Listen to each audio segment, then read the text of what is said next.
Welcome to Tenor Tech, where I solve the problems you didn't even know you had. You start by linking the exact Google Analytics property to Data Studio so your reports use live data. Open Data Studio, pick Create, then Data Source, and choose Google Analytics. Select the account, property, and view or GA4 stream. Make sure permissions are granted. Once done, validate fields and metrics mapping, because proper field types prevent errors later.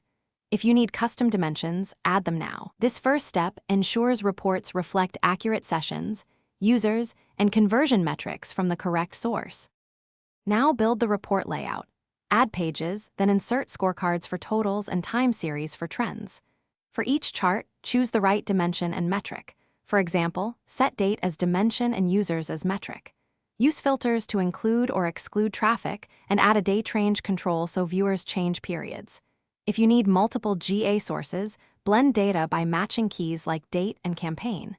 Make calculated fields for rates, such as conversion rate equals conversions divided by sessions times 100, so percentages display correctly. Finish by polishing visuals, adjusting color and labels, and setting a sensible default date range.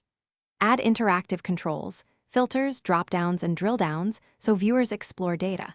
Share the report with view or edit permissions, or schedule emailed PDF snapshots. If numbers look off, first check that the connector has permission and that you selected the correct view or GA4 stream, then verify sampling and apply GA filters. If charts still fail, refresh the data source and reauthorize the connector to resolve auth or quota issues. Thanks for watching. Subscribe to keep your life in tune.